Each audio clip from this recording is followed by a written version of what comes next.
because they're defending liberal ideology, free market liberal ideology, attacking wokeism. And they don't see that wokeism and identity politics is just liberalism as a cultural and political point of view. They're attacking themselves. It's completely incongruent. What's up, everybody? Thanks for watching. Today, I am back with Diego Ruzzarin. Diego, it's been over a year since we've talked. Oh my God, really? Already? How you so doing, fast? man?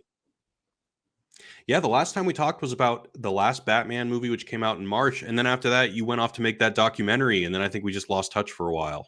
Ah, that's true, man. Yeah, it was during the World Cup in October of last year. That's true. So I flew around the world. I visited 36 countries in 3 months. Oh my God, that's amazing. Well, it's an amazing project, and everyone should definitely take a look at it. So today we're going to be talking about the Zizek-Peterson debate. It is now 4 years old. So I initially saw on your channel that you made a video about it, and I saw that it did really well, and I was like, wow, okay, so this thing is still relevant. People still want to hear about it. I'm curious to hear, what was your motivator to kind of dig up this 4-year-old debate and talk about it? It was very Machiavellic of me. The thing that motivated me to rewatch the debate and go through it in detail, it was because Peterson was invited to give a lecture in Mexico and in my city. And I was invited to give a lecture at the same event, but then I got de-invited like a week before the event because they saw that our political points of view are very much antagonistic. So I was declined the invitation to go to the same event. So I decided to say, well, if I'm not going to be able to speak to him in person and share a stage with him, the least I can do is to provide with people with a appropriate angle to analyze his ideas and his postures before just seeing him on stage and clapping like clowns to whatever nonsense he's saying. So it was going to be a panel or actually like a debate between you two? No, it was going to be like a back-to-back conference. Okay. Wow. So did you have any knowledge of whether or not it was Peterson himself or someone in his posse that kind of saw like, oh, okay, this guy's no go? No, so I think it was the event organizers, because the people that was organizing the event is like a liberal leaning think tank. So they're like pro-capitalist, pro-free market, and pro-libertarian ideas and whatnot. So I think they just invited me out of lack of knowledge of what I really speak about and the values that I defend. And they just said, well, so Diego is famous and he speaks about economy and philosophy, so people like him, young people is following him, so let's invite him. But like probably at some stage that order got higher up and somebody said that you guys are insane, like Diego is a communist, like why would you invite a communist for an event? So they rejected the invitation. So it's okay. I mean, I understand. Okay, well then I think it's a good starting off point. Well, first of all, I just want to say that I love this debate. Like, just as a spectacle, as a piece of entertainment, it's kind of a guilty pleasure of mine. I've seen it, like watched it for fun, like at least 3 times. Really? And I watched it, obviously again to prepare for this conversation. Do you get any kind of joy from it like that? Oh yeah, absolutely. Because like for me, it was let's say, okay, we don't have a Chomsky Foucault equivalent in our day and age, but this is as close as it gets. Like, I mean, Chomsky and Foucault was much higher up in terms of like the preparation and the depth of the conversation that they had. But the Peterson Zizek, it's close enough in the sense of the society of spectacle. It was pretty cool, and I think it was fun to see because Zizek it's so likable. Like the way he does philosophy is so approachable, it's so pop, it's so nice, it's so gentle, it's so easy to laugh with him, it's so relatable. And on the other side, like Peterson pretends to present himself as this dramatic guy that embodies the pain and the suffering of modern nihilism, and he speaks with this stoic he's brooding for sure. Yeah, it's like he takes himself way too serious to be so dumb. Like that's my point of view. So for me, it was a joy to see him in front of Zizek, because Zizek is like he doesn't take himself seriously at all. But he's like super brilliant, has published like 24 books on Hegel with up to 500 pages. Like he's a real intellectual, like academic. And on the other side, the guy that pretends to be serious is really like has read 4 books in his life and like is really doesn't know anything about the authors he speaks about. So it's really a guilty pleasure. I share that with you. So, all right. So that's good. For this conversation, then, I'm going to try to steelman Peterson as much as I can for the sake of conversation. Okay. And I want to try to avoid, because, I listen to a lot of lefty podcasts, and there's one thing that I can't stand, or is that, first of all, lefties, or really everyone, just has a lot of podcasts in which people invite people that agree with them. And then secondly, especially when it comes to Peterson, there's a lot of sarcasm. Yeah. And I hate to think that the only people watching my content are people that agree with me and that it's a big echo chamber. I know that's likely how these algorithms work, but for the sake of being more idealistic about this, I do want to, if we feel like that, Peterson is way out of his element or super wrong, I want to try to break it down as so that, we can reach people. Mm-hmm. Yeah, and exactly. The other thing that is important. I guess my first question is. Sorry, go ahead. Yeah, well, it's interesting you mentioned this event and how you got uninvited. Like, why do you think this event, the Zizek Peterson, why did this happen? Why did Peterson let this happen? Well, he doesn't need the money. Yeah, he didn't need the money. I mean, it's interesting that you mentioned it, because I was going to bring forth the topic of the debate, the supposed topic of the debate that was never really talked about. It was freedom under capitalism versus socialism. That was freedom and happiness under capitalism versus socialism. Happiness, yeah. Yeah, that was supposedly the main topic of the debate that was rarely discussed, which I will get to in a point. But the two motivations behind why Peterson and Zizek decided to do this is that, well, okay, first, internet pressure. Everybody was putting them as supposedly intellectual opponents, even if they have never engaged with each other before intellectually, like as written books about each other. Normally, intellectual debates happen in 500 pages. Like, you're an idiot, let me write you a book. It's like you're wrong, let me prove you in 1,000 pages book why you're wrong. And that's the history of philosophy. Like Schopenhauer and Hegel, like stuff like that happens in history. Like, they hate each other, but they write books about each other. But this is different because, again, Peterson doesn't necessarily qualify as a philosopher. He's a public intellectual to a very transformed and corrupted notion of the. He's a celebrity. Yeah, I mean, but both of them are like pop celebrities. I mean, even though Zizek has written 70 books, no one's read them all. Yeah, or very few people. Actually, they're only one book. You can really argue that it's the sublime object of ideology 30 times or whatever. Yeah, and he's trying to connect Hegel back to Marx via Lacan, and he has done it like 50 times. And he's writing his book all his life, which is fine. I think it's perfectly fine. Yeah, as an intellectual. I agree. I mean, I'm slowly learning more and more about it. I don't feel like I have a complete grasp of it, but I'm learning more every day. And it just seems like he got it right once. So why change it? Well, no, I mean, I tend to agree that probably The Sublime Object of the Ideology is his best book in terms of his sharpness to provide a clear idea of his intellectual body of work.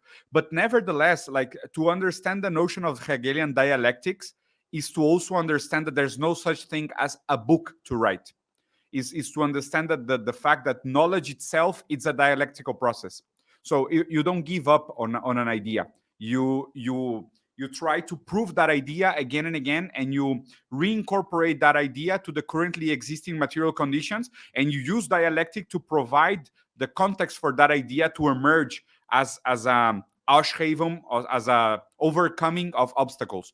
Yeah. So intellectually, I think it makes perfect sense for Zizek to write that book until he dies. And the other thing you have to remind people is that Zizek was a maniac depressive, and he even was considering suicide at some point in his life. And he said that writing books saved his life.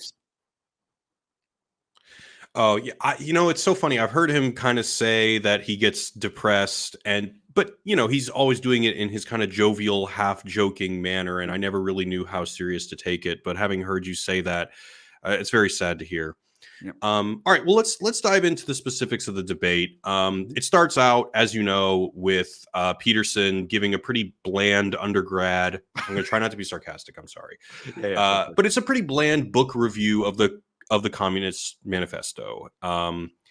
And of course, the whole thing is a bit of a straw man, because he's suggesting that he says that academics believe that the Communist Manifesto is like a sacred document, and he makes no mention of capital. He makes no mention of the fact that academics largely appreciate Marx for his ability to describe capitalism, to describe the way that it functions, rather than his revolutionary pamphlet. This was definitely the low point of the debate. It's very boring. It's very hard to watch. And it just seemed like a guy who, if I'm being super charitable, was just cramming the night before Mhm. and didn't really know what to do and just needed to get it done. 100% on board with you. And then Zizek proceeds to read like a 3-page essay that he wrote very strategically, because you asked before why they chose to do this debate. I think Peterson had no idea what he was getting himself into. Like, he was probably blinded by his ego, and he just said, "Whoever this guy is, I can destroy him." Like, since I'm a clinical psychologist and Jungian, and this guy is a Lacanian psychoanalyst, I can probably destroy him with my knowledge of Nietzsche and Jung, and his understanding of probably Ayn Rand and Fountainhead as a counter argument to the notion of communism as a metaphysical strawman. He probably thought it was enough, and like you said, he didn't prepare at all. But this is normal. Normal people that criticizes the ideas from Marx don't understand him at all. Like, this is the common denominator. If you see probably somebody criticizing or making strawmans about Venezuela and North Korea and China and talking badly about communism and socialism, they wouldn't be able to define it. And this is exactly what Pearson proved in his opening statement. And then I think Zizek accepted this debate because he was making a point in favor of Bernie Sanders in that moment, and he was revealing the fact that that the main talking points in the US in that period of time, and the fact of the rise of Trump, was just a symptom of the fact that the left couldn't solve the problems that were bringing pain to the working class in America.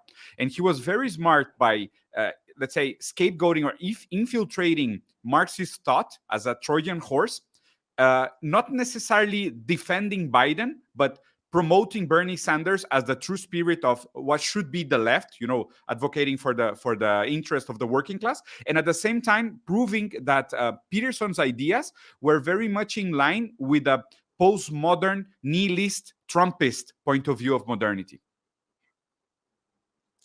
Yeah, there's a lot to break down there. So I first want to focus a little bit more on the notion that Peterson is wrong and the fact that he doesn't Sure. understand Marx. Do you Sure. think that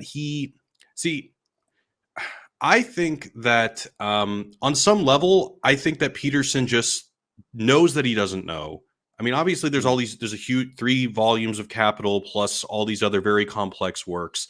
I think that on some level, he knows that he doesn't get it, but he thinks that it doesn't matter that it gets it wrong because enough people believe Marxism is what he says it is, just this really simplified, watered down meme. And therefore, it's true enough for him to react to it as a problem. Like, that concept of lie to children? This is not exactly a lie to children. You know what I'm talking about? Yeah. I think it makes a lot of It's sense. like when you water down, you water down ideas when you're explaining it to children because you either are concerned that they can't understand the complexity, or maybe that they're going to get it wrong if you try to explain it in their complexity. Well, first of all, do you believe that? Do you think that Peterson actually believes that he understands Marx thoroughly, or do you think that he just thinks that it doesn't matter, it's just too risky to even open that door? Which is what he says later on in the debate, that he says when you're inviting the sheep in, you accidentally let the dragon in, or something like that. Yeah. So I think I mean I agree with your analysis. I really think it's a fact of he gets too much public reinforcement to his naivety. The fact that he gets too much confirmation bias. Like, he every time he gets pushed into a wall of his intellectual positions, he always falls back into this notion of, but I've helped so many people, and people approach me in cafes and thank me for changing their lives. So like he gets confirmation bias by the fact that he cherry picks specific people that thank him for his words of wisdom, whatever that means, that help them through dark times. And he thinks that he's doing the right thing. Like, he probably thinks he's the hero of this story. But I agree with you that he's not dumb enough to actually just dismiss Marx. Like, he's not that dumb. He cannot be that dumb. I agree with you that deep down he probably knows that if he invested the right amount of time and actually read the authors he's criticizing, he's probably going to have to change his mind, and it's probably too late to change his mind. So I think he's afraid to do so because it would imply going against his 40 years of professional career and then completely changing his positioning on the media, and it's too late to do that. One thing that is constantly bring back to me when I think about this not only Peterson, but there's several, like I think also Ben Shapiro and like other public figures, like they cannot afford to change their minds anymore because their whole life is Oh, structured. 100%. Their whole life is structured, and their paychecks are structured behind defending a specific political point of view. So they cannot change their minds anymore. Yeah. They're no Audience longer free. capture. You captured by your audience. Yeah, exactly. You're a slave to your masters, no? Yeah. I mean, so yeah, Peterson does a strange thing in this debate where Zizek basically appeals to him and says, hey, like, we need some kind of global cooperation to fix things like that. Even Peterson mentions, like ocean acidification, for example, and that can't be left to the market. And Peterson basically says, he does this whole clean your room thing. He says that it needs to be left to individual choices. But it's like at some points he's saying that the market is great because it compels people to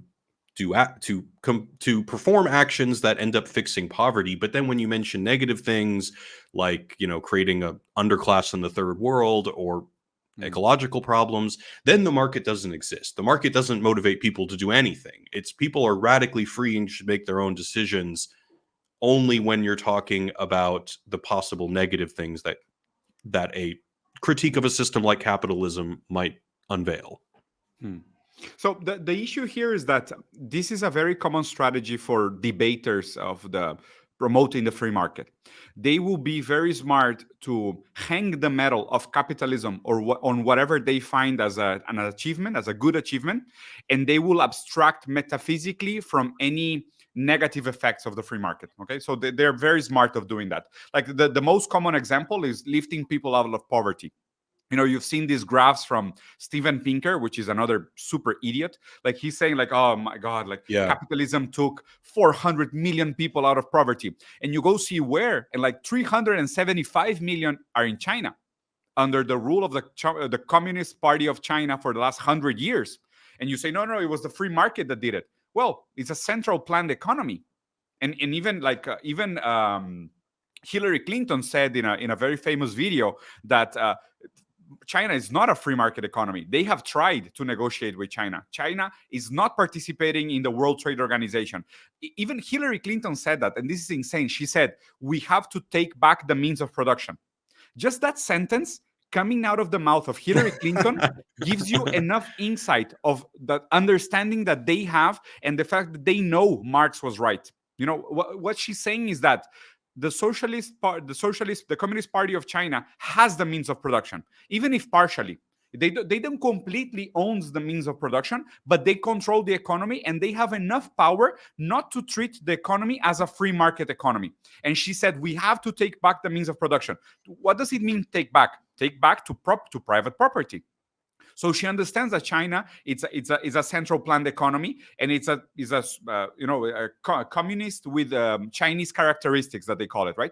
So we know that with Asian capitalism with Asian values or whatever. Exactly. So we know that these 375 million people lifted out of poverty was the fact of a central planned economy, and around the world and historically, you can see that central planned economy are the ones that raised GDP per capita.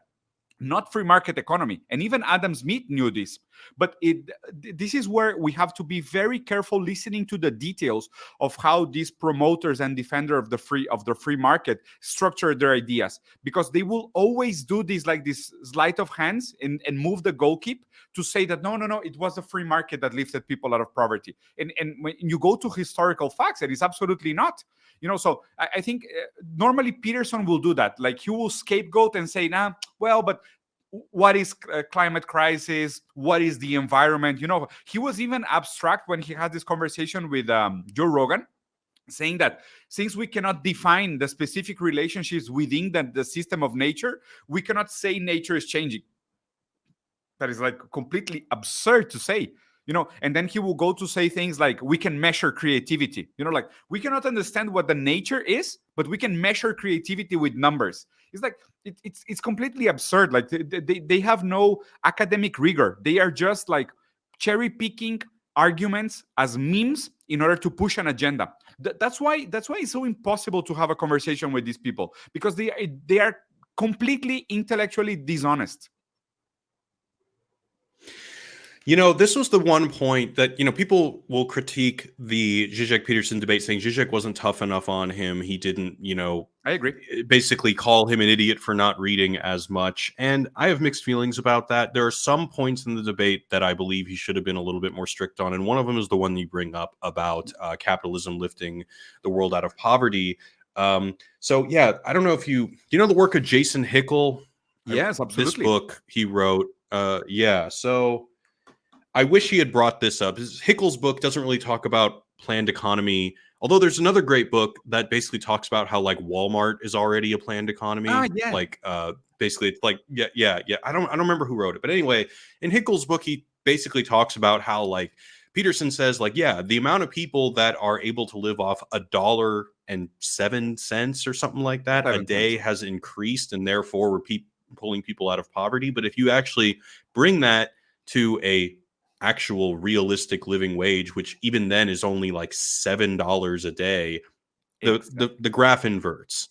And so basically if you do that, you can basically say from the 80s there were 5 billion people in poverty, and then now today we have 7, and I'm getting the numbers wrong, but it's much bigger. It's like 7 billion people in poverty. 100%. And I wish and Peterson, he said that point multiple times, and Zizek let that one go. He didn't let go the fact that he was getting Marx's position on egalitarianism wrong. He didn't, he did push him a little bit on the postmodern neo-Marxist thing, but this one he let go. And I think that's like the crucial point to Peterson's argument.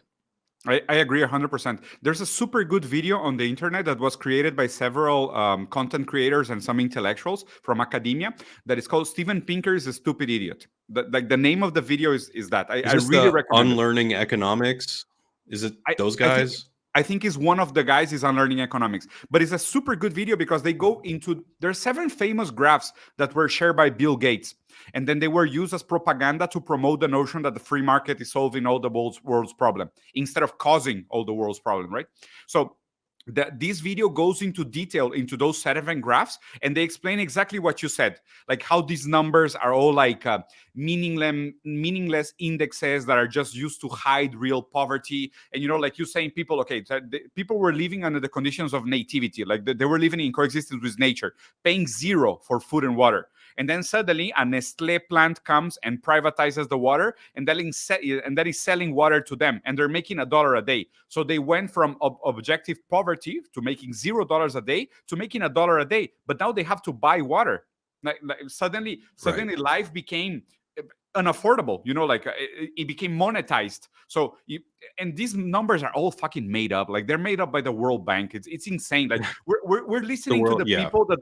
Yeah, we're listening to the people that is lending money around the world about poverty index. And again, we even have to challenge the notion that GDP represents happiness. Because if a country grows in GDP, but that GDP ends up 90% in the hands of 1% of the population, GDP doesn't mean anything.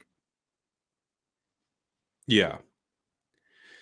Hickel's new book, Degrowth, or Growth is, I can't remember what it's called. It's about degrowth, though. Mm-hmm. I read that, and it's kind of like capitalism is bad for dummies. And his main argument is to kind of decouple our, GDP from the health of a nation. But then I want to go back to what you said about like if Peterson had actually dived into the leftist literature, he'd likely agree. And I think that's one of the things that's now it's unfortunate because he'll never do that, and we'll never actually see that day. But I do think that this debate we can almost take it for granted. It's evidence of that, because he basically ends up at the end of the debate, he more or less agrees with Zizek's theory of ideology. I think that he maintains the posture that he does. And maybe this is too charitable because he thinks it's going to reach the most people. But if he actually dived into the leftist literature, I think he'd see that he's playing into the divisiveness that's part of the cycle of crises that capitalism needs to sustain itself. And he's allowing the same system that created the PC babies to perpetuate itself by playing into its plan. And he's just too morally concerned with the legacy of Marx to actually engage with Marx to get that other understanding. And I think a lot of it has to do with audience capture, like you mentioned, but also I think there's, and maybe this is a hyper charitable reading, Mhm. I think there's an argument that like Peterson is just like the most defeated leftist in the sense that like like whatever Yep. Frederick Jameson will say that well, Frederick, let me just finish. Sure, sure, sure. Like Zizek says, I'll be very brief.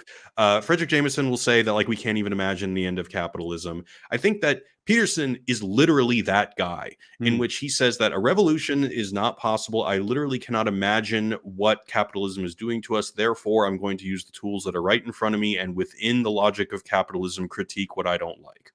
Right. So I would like to make a suggestion. Instead of saying leftist, say liberal, because I think, Okay. and I'll try to explain why this simplifies the conversation a lot and clarifies the conversation a lot. And this is a problem that I see a lot in the US, but it also extends to the rest of the world because of how prominent the politics in the US are as a model for the rest of the world. So the notion of the liberal ideology, it was born in Spain in the court of Cadiz, in the birth of the Spanish nation, in the notion of the birth of the Spanish nation.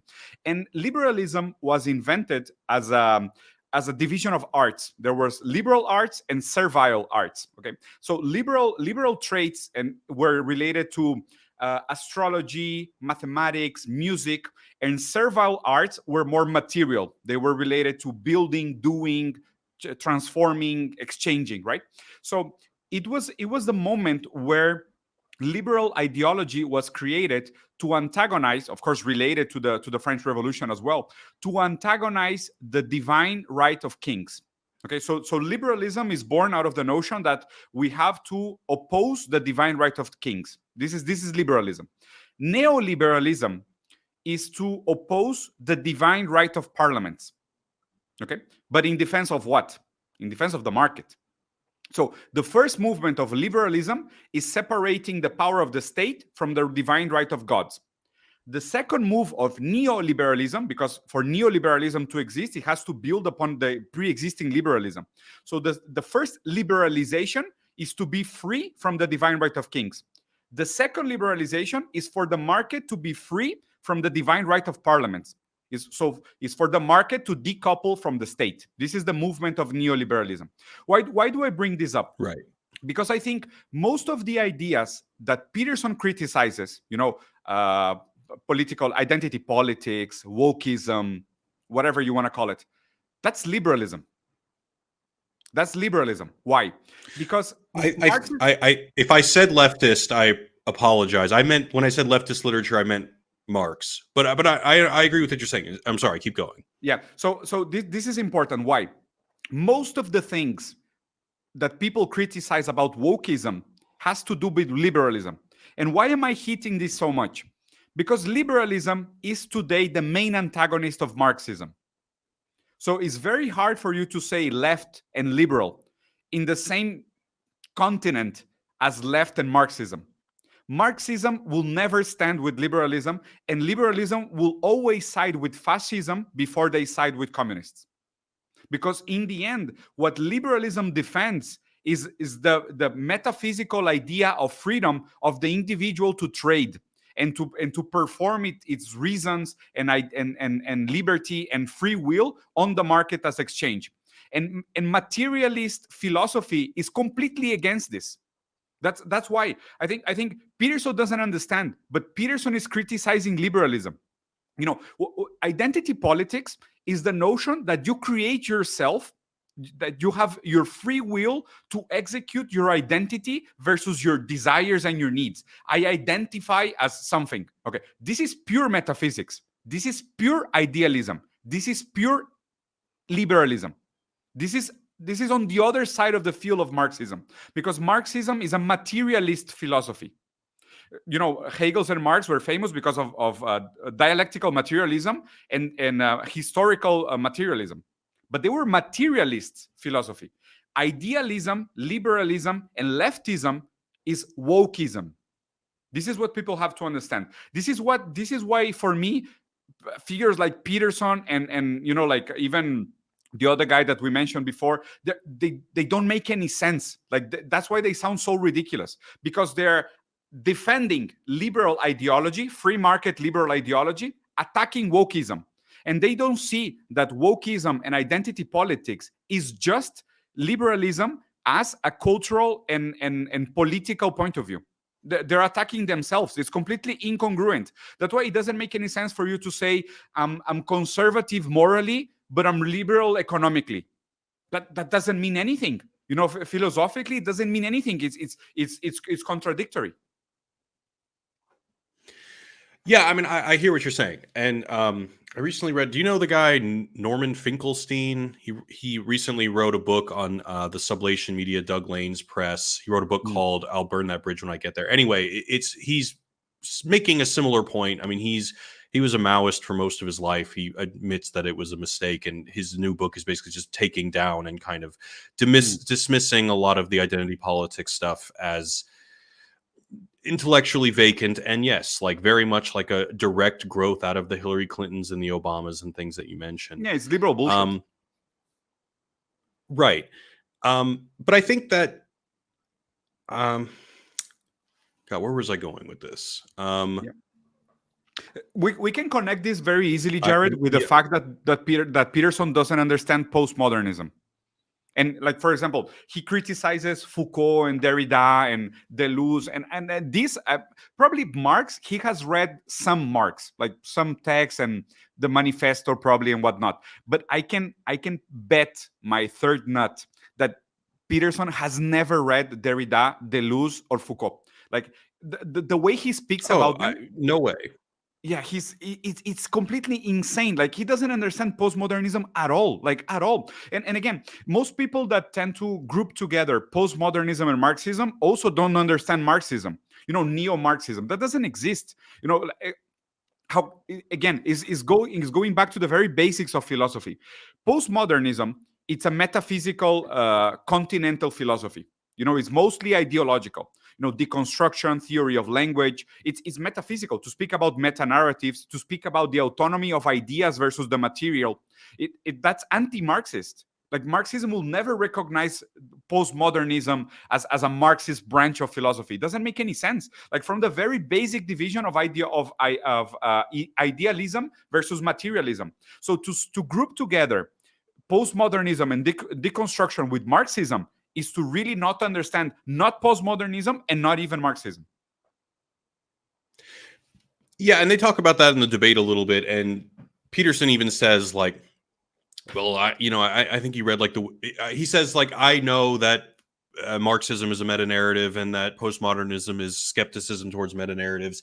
And then, he gives his genealogy of postmodern neo-Marxism, which is, I mean, it's not very compelling. And I've brought this up in a conversation on this channel as well, that, like, the thinness with which he constructs this idea of, the Marxists deciding to switch out the, class for identities.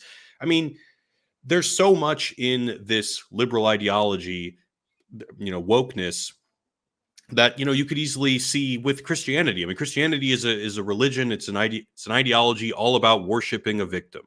But yet you will never see him admit that maybe there's a genealogy of wokeness baked into that. And so I agree with what you're saying, but in the debate, Zizek kind of did agree with him on that. And I think actually in the debate, they agreed on about most everything. And I think that this is what makes me a little bit hopeful about Peterson. And I wish that he did get into more conversations with people like you, because I think if you put him in a corner, he would eventually, relent and say, yeah, you're right. Not in public. Like, he will probably be the guy that will have a very nice conversation over dinner alone, but in public, he has a character to hold. And I'm gonna tell you something else that is very depressing for me about this debate. I really think, and having participated in a similar debate, because I was, you remember, no, I was involved in one here in Mexico that became a huge media event that even the president of the country spoke about, and it was humongous, the amount of media coverage that it had. I can tell you that it was a traumatizing experience, and I won that debate, and I won like big time.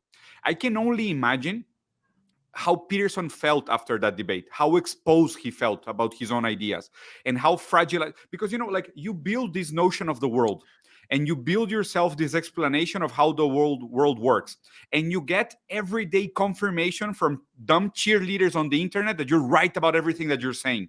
And then suddenly you're confronted with somebody that is so nice with you, but he's just like showing the cracks in your armor in a very gentle way, in a joking way. But he's showing there's a lot of cracks in your armor. There's a bunch of problems. You have to Google who the fuck Hegel is, like to survive the day. And I think after that is that when Peterson felt the most fragilized, and then he got into the problem with drug abuse, and he got hospitalized, and like his life went to a very bad downward spiral after that. And I think those two events are probably correlated. I'm not saying they're exactly causation and cause, but I'm thinking they are correlated. They probably fragilize his mindset and his psyche about his worldviews a lot. But he was spared. Zizek spared him. It almost feels like, yeah. All right. I want to change this to, let's talk about clean your room, because Sure. So again, I'm going to try to steelman him here, but he says that basically by exposing yourself to challenges that you can fix will make you more resilient, that you have, he uses this term, he says you can have more light in your life, the more darkness you can confront. It's just the best bet. It's the only way to make a positive change in one's life. Now, I agree with what Zizek said in a retort to this. He says that, like, yeah, but you got to do both. And I really like the part when Zizek says, like, yeah, but consider yourself. You're very socially active. You, are basically trying to make social wide change rather than just allowing everyone to individually do it. I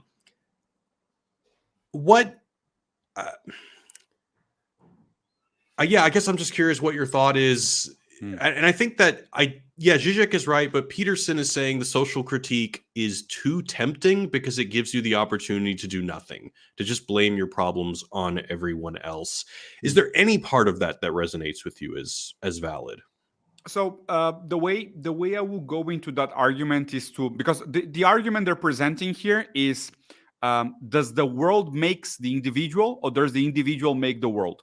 They're presenting these dialectical hypotheses, no? Like, are we constituted by our material conditions, or do we constitute our material conditions? No? And what Zizek is responding as a proper academic is he's saying that the relationship is dialectical. But then he's saying that, haven't you thought about the fact that the fact that your room is in disorder is because the world is in disorder? No, so again, like, what you have to think about the notion of thinking of getting your room in order is like, why is your room in disorder in the first place? Like, so you're born into a certain degree of disorder, and this dialectical relationship between the individual and the environment is what will constitute his subjectivity. So the individual is the result of the dialectical relationship between the intention of the individual with the resistance of the external conditions. So this is how subjectivity is born, right? And what Zizek is presenting here is the traditional weak liberal metaphysical notion that the individual can affirm himself in the world. Like, we change the world by you mean Peterson? Yeah, Peterson is affirming that we can change the world by affirming our will on the world, right? So we can change the world by changing our rooms. Okay. And then Zizek goes on to say, but what about you? Like, so what should we do? Should we all go out and say that we have to clean our rooms, or should we actually stay in our rooms and clean it? Because you're doing exactly the opposite of what you're saying we should do. He's saying, what about yourself? Like, you're giving lectures about people cleaning their room, and you're saying that cleaning your room is enough to form a character. So maybe you will do better by your own logic, just staying in your room and cleaning it instead of telling other people to clean it. Because otherwise what you're doing is actually proving the point opposite to the point you're trying to make. So what you're saying is that external forces will exert upon you an influence that will eventually change the world. But the change of the world is provided by the external forces, not the individual. In this case, Peterson speaking in public is the external influence that provides the change for young men to get their rooms in order. You see? So we go back to this circular logic and proving the point of the argument to Zizek to say that no, it's not the individual that changes the world. It's the world that changes the individual. And then the individual act those intentions in the world, providing the dialectical relationship between individual and context, individual and community, individual and collective, and again, idea and materia, and this dialectical relationship again. So, and then to the second point about staying awake and not doing nothing, and this placebo of small actions, which I think is what Zizek argues that this is the danger of liberal ideology and individual action in the world. Most of the time when people use this metaphor of wokeism and the word to be woke is to wake up from a dream, is to wake up from a fantasy. You're waking up to reality. But in most cases, to be woke is to fall deeper into a second layer of the dream, according to me. Because when you wake up to wokeism, what you do is that you fall in love with the fantasy of your individual action, that aesthetic changes on society are enough, and having a black character as a main character in a movie is changing the world, and liking a publication or sharing a video is going to change history. And you wake up to a second layer of the same dream, and you do just enough to feel okay about yourself in order for things not to change. And this is, again, circular logic to criticism of cleaning a room. Because cleaning a room, it will provide you with exactly the right amount of conformity not to be revolutionary. It's just to say, I'm doing my part, my room is in order, I'm doing as much as I can, but I'm never addressing the systematic causes that every time I open my window, if I live in New York, like a cloud of red ash is gonna come in and flood my room, because the world is in disorder. The world is in disorder as a symptom, as a relationship of individual relationships, of market dynamics, of power dynamics, of politics, of abuse, of history, and whatnot. So, yeah, I agree. I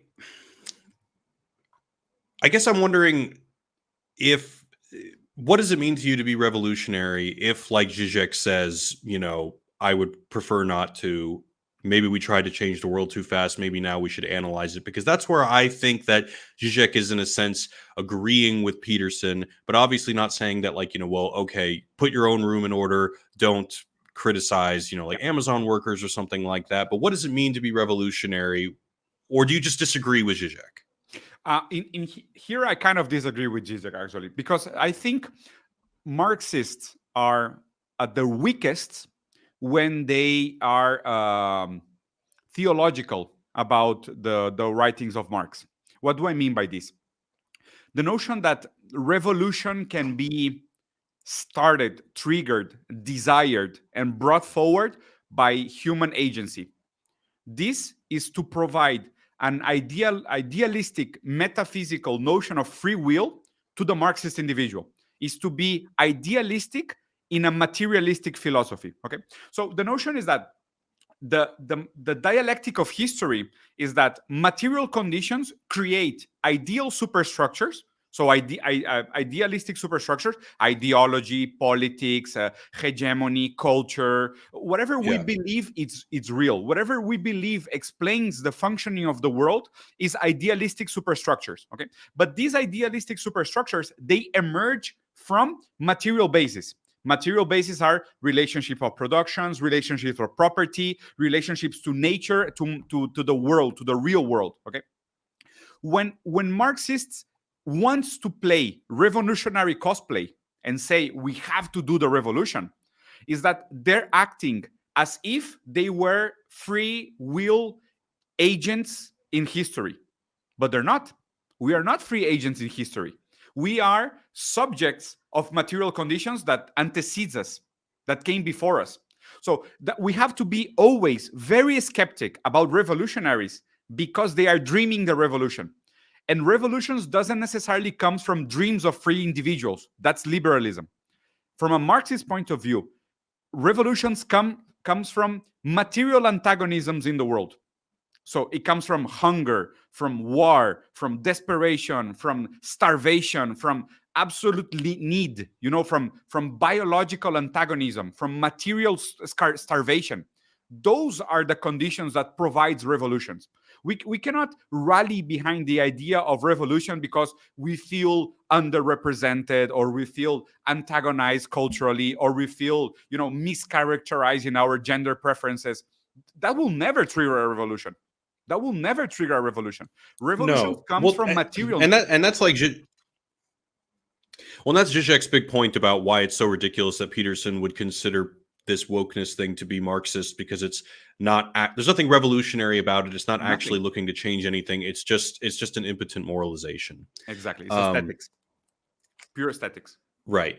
But what you were saying about, like the material, like how materialism, whatever, like the Marxist materialism, but isn't this where Zizek breaks from Marx and goes back to Hegel's idealism and says that really history arcs towards freedom, and then like basically this burden of freedom of a lack of authority then puts us into the domain of Lacan, and then we have to, basically tell stories about ourselves to ourselves, and which involves, basically using a big other to fill that whatever missing signifier, universal signifier. And then he starts bringing into, he kind of, I really like the way that he introduces his theory in his opening statement, because he doesn't mention any of like the technical Lacanian terms, but he just says that like, look, we have to tell stories to ourselves about ourselves in order for us to, make sense of the world. And whether it's, Jordan's Christianity, whether it's neoliberalism, this is all a lie.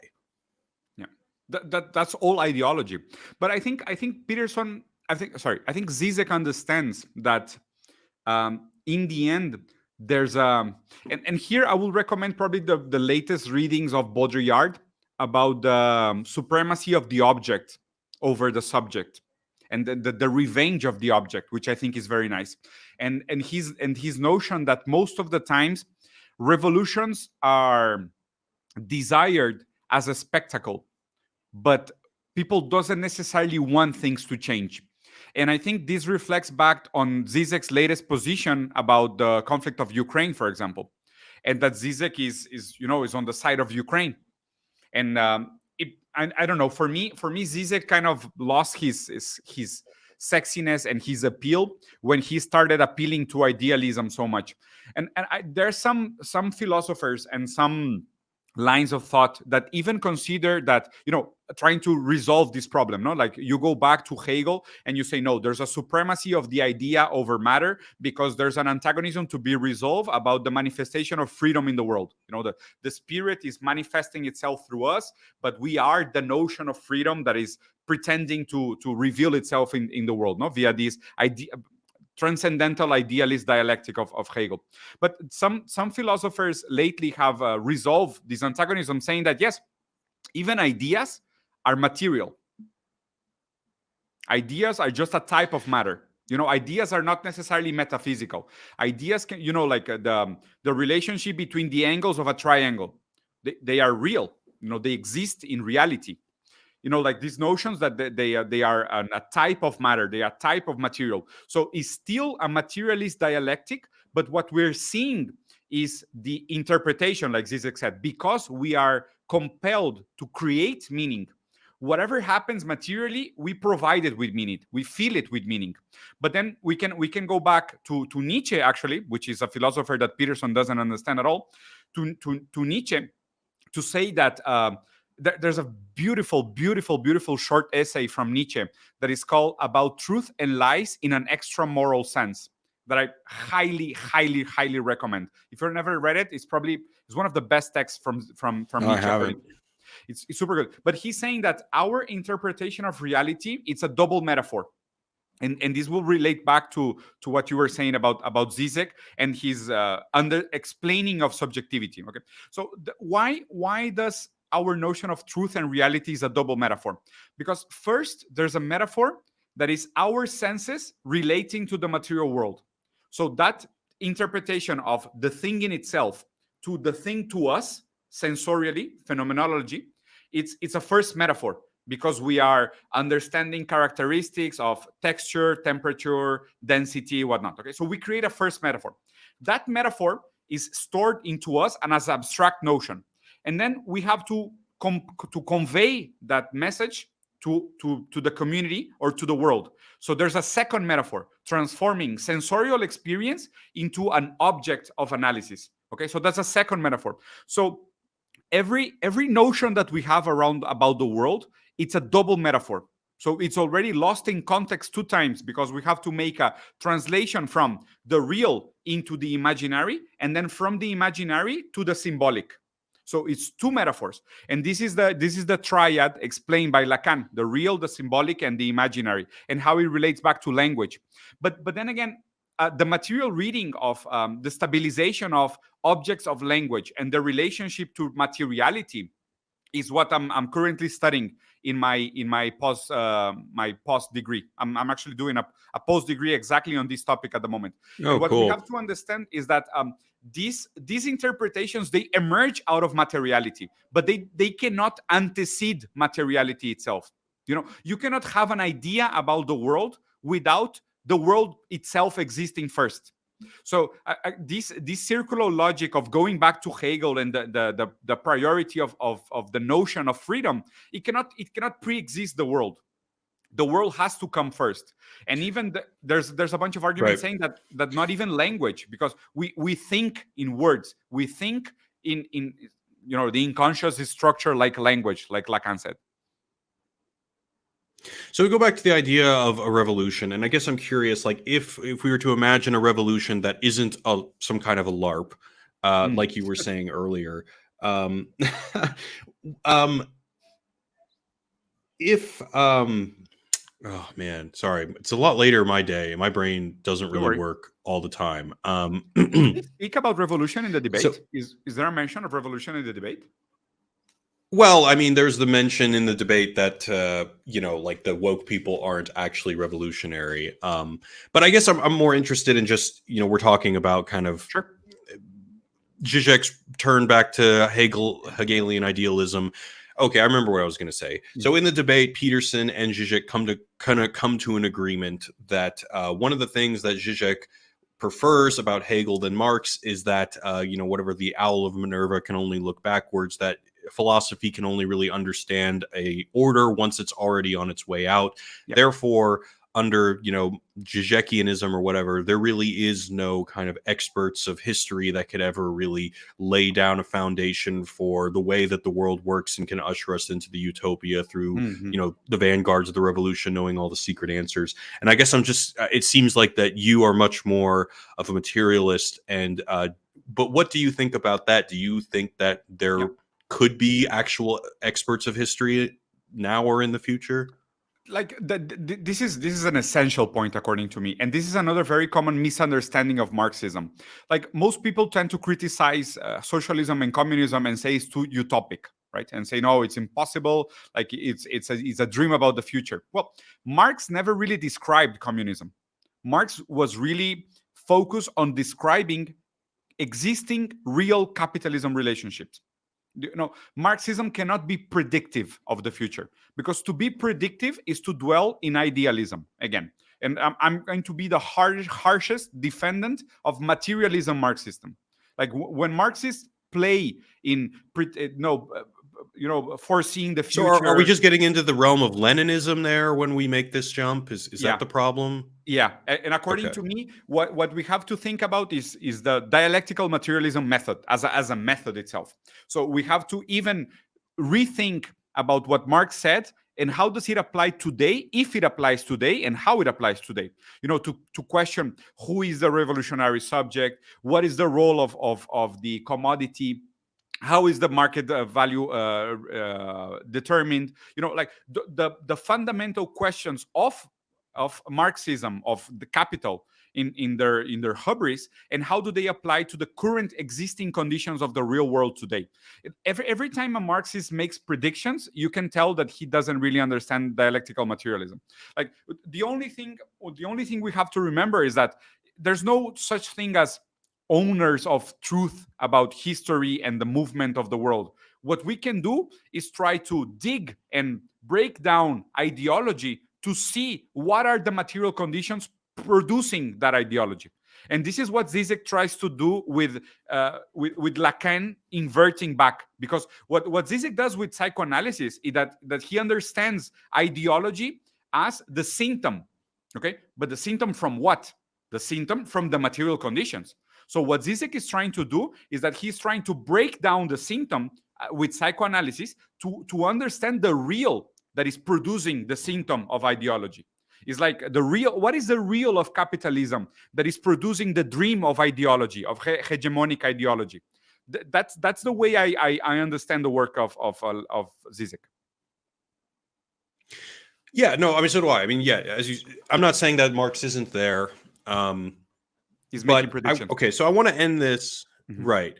I want to end this on the question of: do you think what is the legacy of this debate? And 4 years later, has anything changed? I'm going to step in and go first and just say that I don't really think a lot has changed. I think if we were to say what has changed, I think that even if you watch this debate, I'm kind of cynical, and I think that it's just kind of a Rorschach where if you're a big Peterson fan, I think you can watch this, what Peterson says. I think that there's merit to the fact that Peterson he speaks a language that most people can understand. He talks about data. He talks about, like clinical psychology stuff. It's just stuff that is very down to earth. Whereas Zizek, I think that on an aesthetic level, Zizek is a great performer, and what you can tell that he's saying things that are very smart, but I think he just loses people because it's, there's a lot of, he makes a lot of jumps and stuff like that. So when this debate first came out, I really thought that Zizek did the 4D chess thing instead of just humiliating Peterson. He really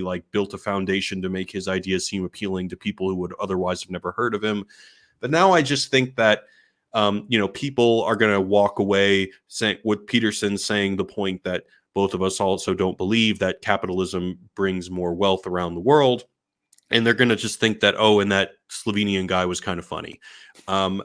And then as far as the legacy, I was actually thinking about what you said earlier about how much this debate might have had an effect on, Jordan Peterson's mental health crisis. And at the end of the day, I just have no idea. Yeah. But I think this has made Peterson be a little bit more insular. And I also think it's made him kind of double down because, back 4 years ago, Peterson would label himself a classical liberal.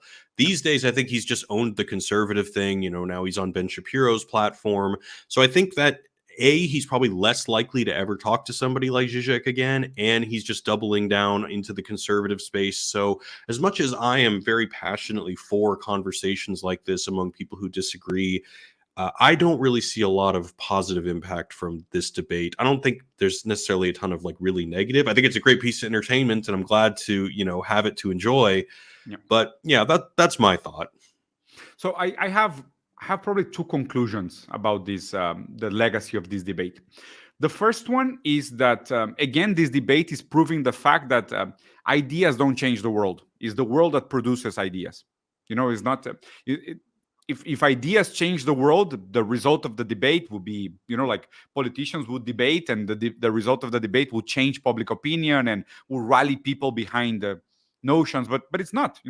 In the end, like you said, if people live under certain conditions and those conditions provide the right context for them to adhere to an ideology or buy in an ideology, they will do so, and then they will defend that standpoint against facts and against humiliations and arguments, and they will fall back into whatever they already thought or whatever their material conditions allow them to think. Because that's another thing. Me and my wife, because of my son's genetic disease, we have been, and my wife is a Lacanian psychoanalyst. I think I told you this before, but we have been I knew that. researching about the ability of the body to change its mind. The ability of the body to conceive new ideas. If you're not genetically able and biologically able to think more complex ideas and to consider more abstract variables and remember more books and notations and notions and make jumps from one idea to the other to interconnect them, probably these ideas, not only they don't appeal to you, but they don't make any sense. Like I can present a very rational argument about the autonomy of the matter over the metaphysical, but most people with hyper inflammation in their bodies, consuming carbohydrates and empty sugars, they won't be able to understand it. It is not a matter of IQ and intelligence. It's a bodily problem. It's a physical impediment, So that's one thing. Like the result of the debate for me points back to the fact that ideas don't change the world. It's the world that produces idea. And what we see in this debate, and this leads me to the second part, it's only the spectacle. Okay, it's only the spectacle. The spectacle is what matters. It doesn't really. At least Zizek knew it. He said it in the debate, though. Yeah. And this is very much Baudrillard, and it's an author that I lately have been completely in love with, and that Zizek doesn't really like, but I really like Baudrillard. And there's so many good texts about Baudrillard. It's insane. Like, but Baudrillard said that this is the revenge of the object. Like in the simulacra, the image has autonomy over the subject. So it's not that we are doing a debate. It's the fact that the debate has to exist, and then somebody's going to step up to it. Like is the primacy of the object of the spectacle as a physical necessity, and then people will step up to it. Like social media exists, so people have to speak. But it's not that I have to say something. It's that there's a platform for stuff to be said, so I will say something. But the necessity for the interaction between subjects mediated by images is more important than whatever image is shown. This is Baudrillard's point of view.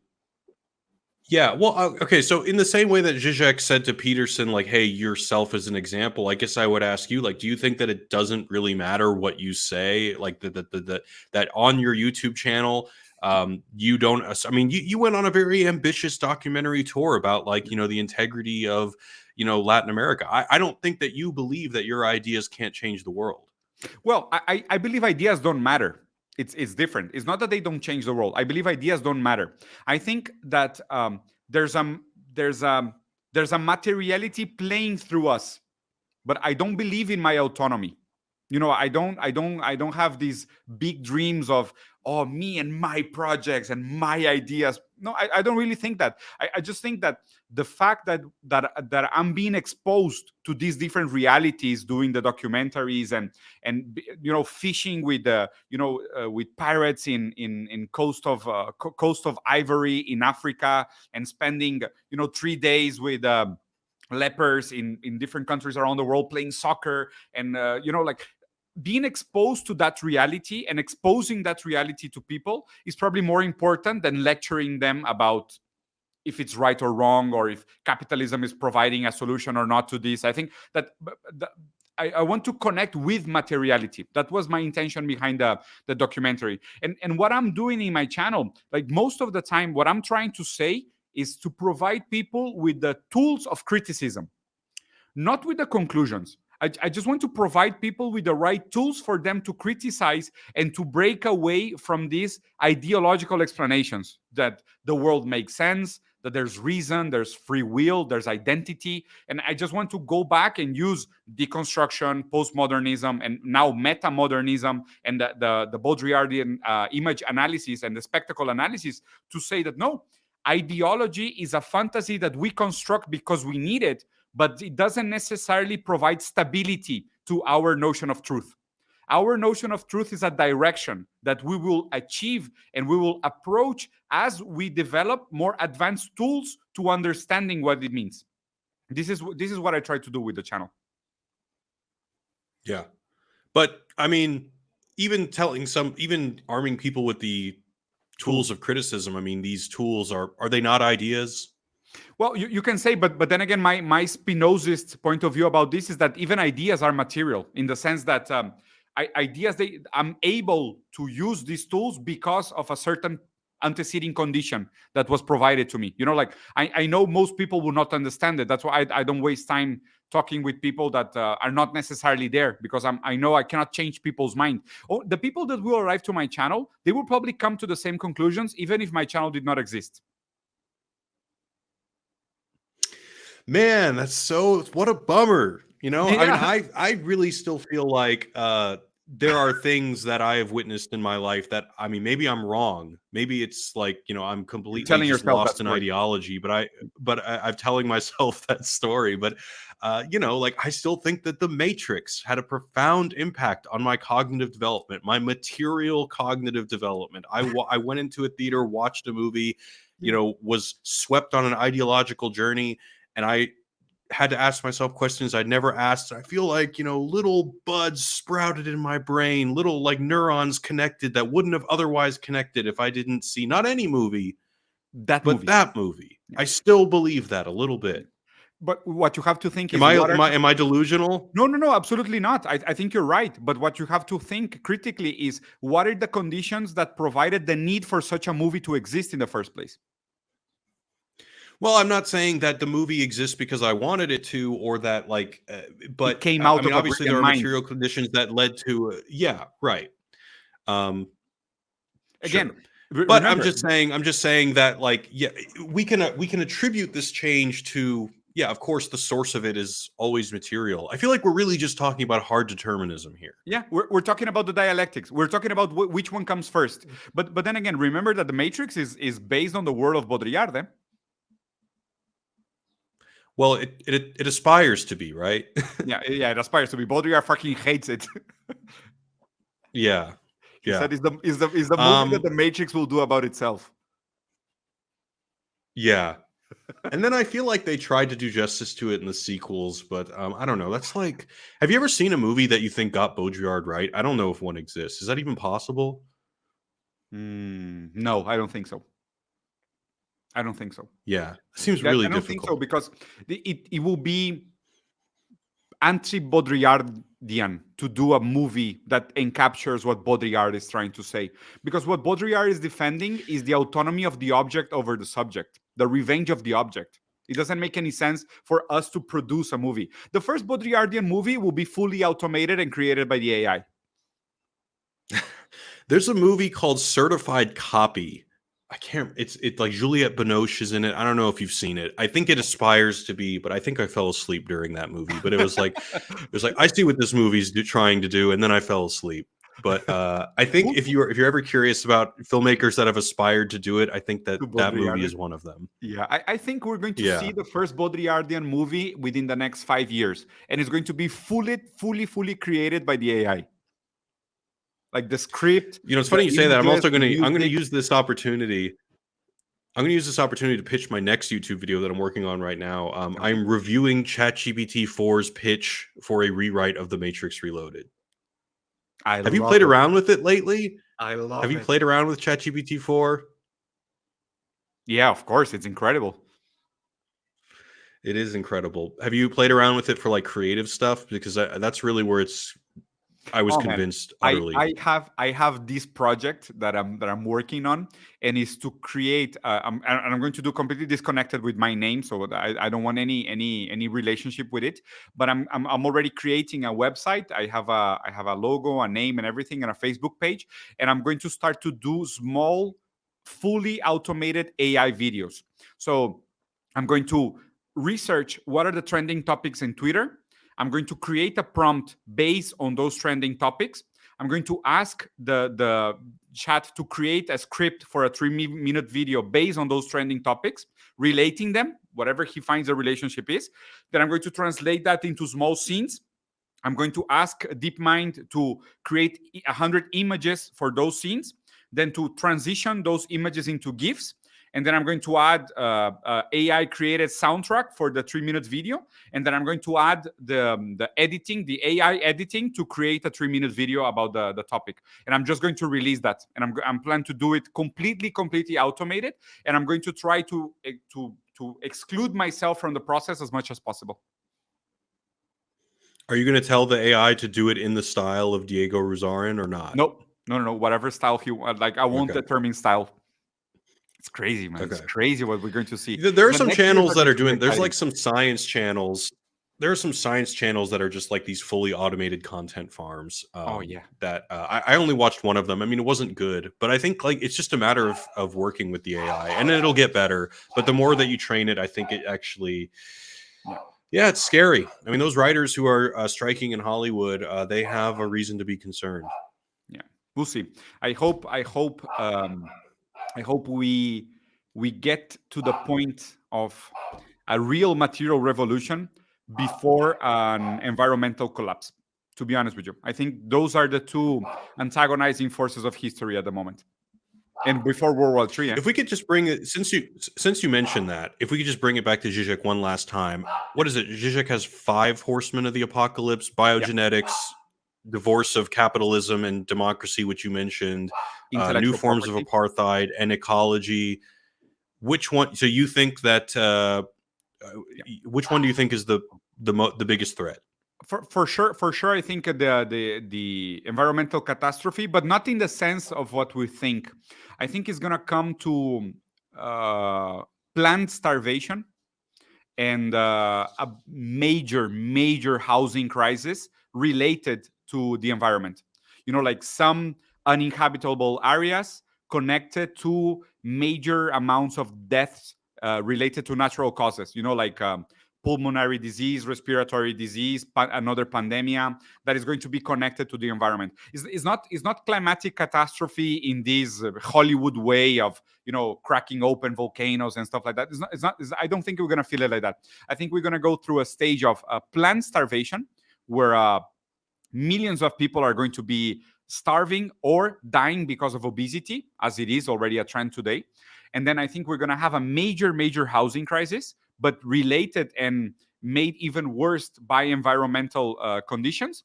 And third is that we're going to have another big pandemic or another endemic related to environmental skin cancer, respiratory disease, a cardiac disease related to mercury, or like one of those combinations. I think that's going to be the breaking point. As horrifying as all that sounds, the one that actually horrifies me the most is the Neuralink thing.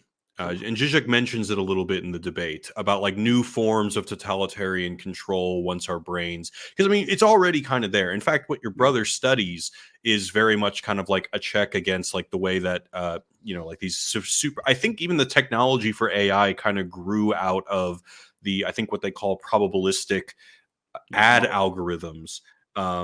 And like how those things are kind of puppeteering our brains, and then once you can link directly into there, even just like I think there will be a new man created entirely by the necessity of the advertising industry once that Neuralink thing happens. That's the one that I fear the most. I mean, all those things that you mentioned sound awful, but there's just something Scary, that makes my stomach turn about about capitalism in your head. Yeah. More than it already is. I agree. You should read Zima Blue from Alistair. Okay. Yeah, have you Cool. heard about that? I'm reading actually. Go ahead. No, go tell me. There's an episode in Dead Love and Robots that is called Zima Blue, and it's based on a book. And the book is super good. You should read it because it speaks a little bit about this. Is it a narrative? Yeah. It's fantasy. It's super cool. Okay. It's very No, I was short. going to It's say like the 40 book that pages. I'm reading. I was going to say the book that I'm reading right now is written by a guy that you interviewed, a Mexican philosophy professor. I'm reading Matt McManus's book on postmodern conservatism. I know Matt. I have recorded some podcasts with. I'm actually going to record with them again next week. They have this podcast called Pillpot. Okay. It's I hear him on the Ben Burgess podcast that I listen to sometimes, but I've never talked to Matt, but I'm enjoying his book so far. Yeah, he's a cool guy. I can get you his contact if you want to talk to him. He's a very cool guy, very approachable. Yeah, I might ping you on that because I'm enjoying the book so far, and I might have something to talk about. But hey, thank you so much for the time, man. It was good to catch up after so long, and any excuse to talk about a spectacle like this one. I think honestly, in another year, I might get a hankering to watch it again. It's just something about it. Just like Lord of the Rings. I watch it yearly, like the 3 extended versions. Yeah. It's that time of the year. It's time for pizza, rain outside, foggy, and Lord of the Rings extended version. We can do the same with Jordan Peterson and Zizek debate. Yeah. All right, man. Cool, Thank man. you so much, everybody. Please subscribe to pleasure. the channel. Subscribe to Diego's channel. Diego's got a channel in English now, by the way. He doesn't update it very often, but whenever he talks to nice English speakers like myself, he's sure to update it. So be sure to search for that. I'll put the link in the description. Thanks, man. Check out the Discord. I got another video coming out next week about what I just mentioned. And thank you guys so much. You too. Peace, Take care. everybody.